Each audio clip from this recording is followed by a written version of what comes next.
What's good, YouTube? It's your boy, Blue Blood Sports TV, back at y'all with another one.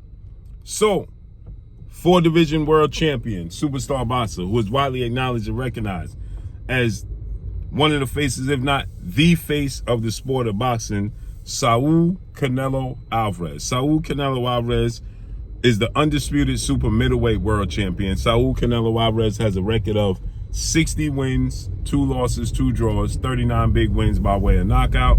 He is 33 years of age, 5'8", with a 68-inch arm reach. With a 70-inch arm reach.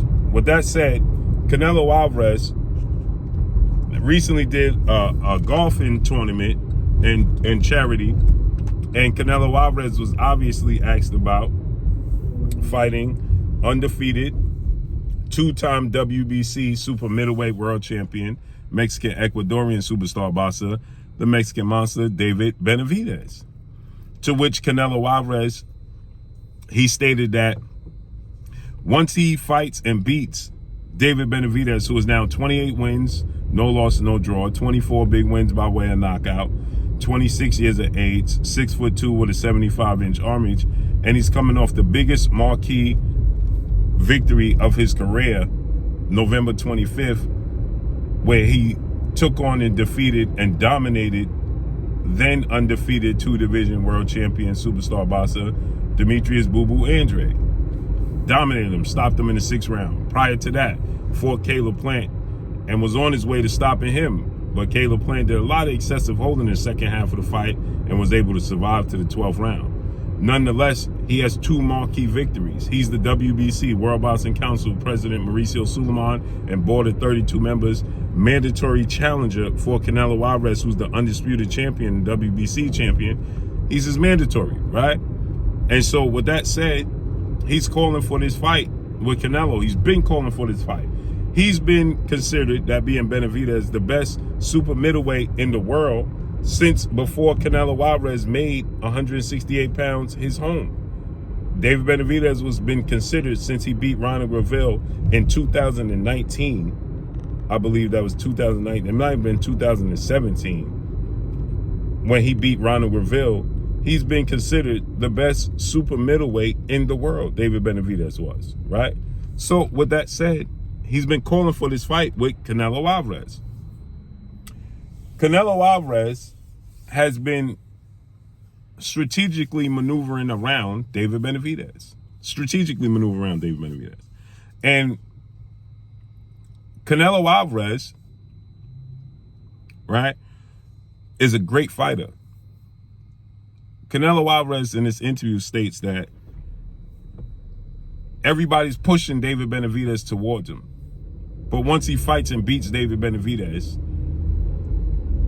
that everybody's just going to move on to the next opponent, and then they're going to say, well, now you need to fight this guy, right?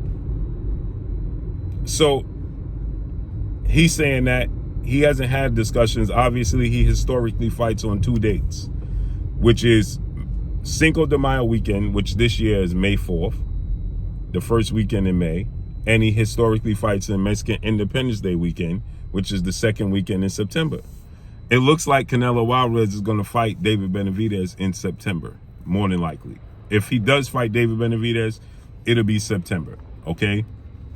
And Canelo Alvarez is stating that he has not had any true conversations with anybody about what's going to be his next fight, let alone what he's going to do in September. Now, we know this not to be true because, well, let me not say it's not true.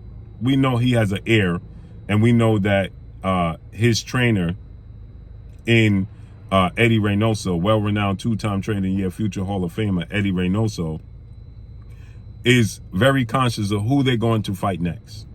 So September 14th would be the date, okay, for David Benavidez, Canelo Alvarez, if they do fight, right? And so Canelo Alvarez is stating that, you know, he's the king, and that he responds to David Benavidez saying that if he don't fight him next, he's ducking him and he's scared to fight him. And he tells David Benavidez, well, I'm the king, I could do what I want, right? I'm the king right now and I could do what I want. And once I fight and beat David Benavidez, they're just going to move on to the next, and they're just going to say, well, you can't beat this guy, right? So he's adopting the same mentality as people had for Floyd Mayweather, right? That was the case when it came to Floyd Mayweather. When Floyd Mayweather was fighting, there was always a new opponent because Floyd Mayweather was undefeated. That's the difference between Canelo Alvarez and Floyd Mayweather. Floyd Mayweather was undefeated, and people wanted to see Floyd Mayweather finally take a loss.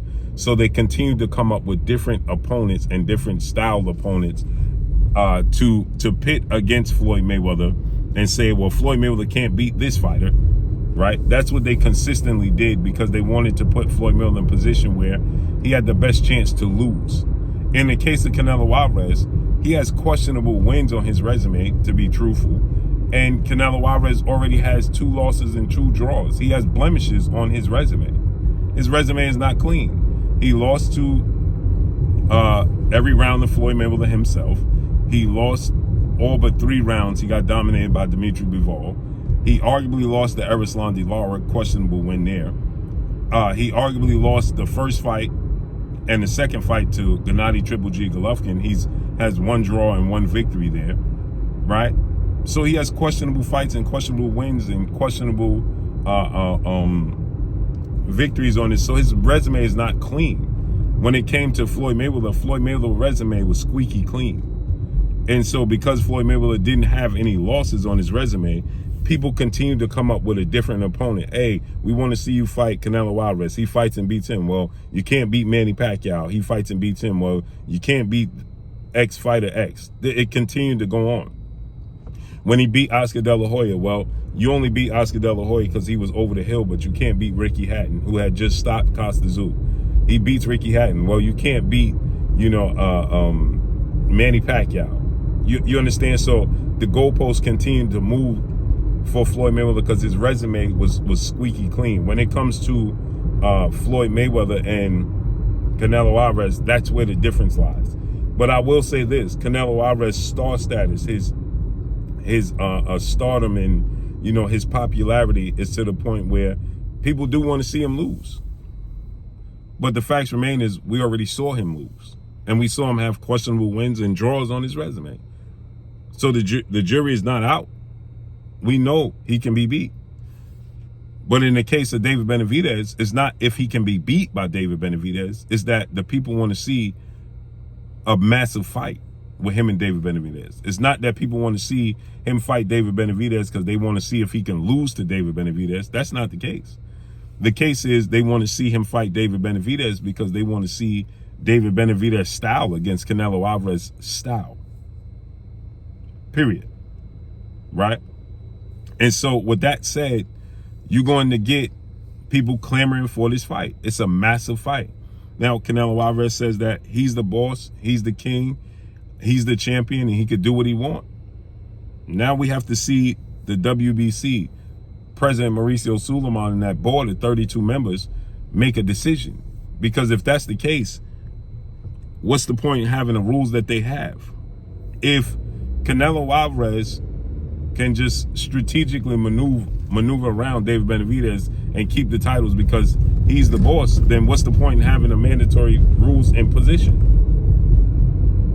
It has to be clean all the way around the board. That's where the problem comes in. Right? So with that said, Canelo Alvarez said that he's going to sit down with Al Heyman on Monday, and he's going to make a decision as to what's his next move going to be. Who is he going to fight next? Right? And so with that said, again, he was asked this because 3 opponents was talked about and on the table for him. One opponent in which was obviously David Benavidez, but for his May fight, it boiled down to Jaime Munguia, former WBO junior middleweight world champion, Mexican superstar boxer. It boiled down to undefeated 2-division world champion, who's the reigning WBC middleweight world champion, so in Jamal Hitman Lions Only Charlo. Or it boiled down to possible opponent that was talked about was Terrence Bud Crawford. Okay, Terrence Crawford is considered the #1 pound-for-pound best fighter in the world, in Terrence Bud Crawford. He ruled out Terrence Crawford, not completely, but he did say that Terrence Crawford is a he said that Terrence Crawford is a welterweight, and Terrence Crawford can't make 168 pounds. But if he can, they have to, weigh out the options to see how that plays out. And if it's a possibility if Terrence Crawford is actually going to come up to 168 and fight him, that's a possibility in the future. But he's definitely not doing a catch weight of 164. The opponent for, we know Canelo Alvarez opponent for May is going to be Jamal Charlo, who is now 33 wins, no loss, no draw, 22 wins by way of knockout, 33 years of age, 6 feet tall with a 74-inch armies. Jamal Charlo will be fighting Canelo Alvarez May 4th, point blank and period, or it'll be Jaime Munguia, but it's too difficult because Jaime Munguia is with DAZN, Oscar De La Hoya, and Golden Boy Promotions. It's a much easier fight to be made. Like he said, he's going to sit down with Al Heyman, and a chosen opponent will be Jamal Charlo. And that's all I got for y'all. Make sure you hit the like button. Drop a comment in the comment section. Let me know what y'all think. Y'all already know what it is. It's your boy Blue Blood Sports TV. Hate, like, comment, and subscribe. You haven't subscribed, hit the subscribe button, hit the like button, hit the bell icon to get all the new notifications. Follow me on Instagram at Blue Blood Sports TV. All one word. To all I got for y'all. I'm gone. Peace.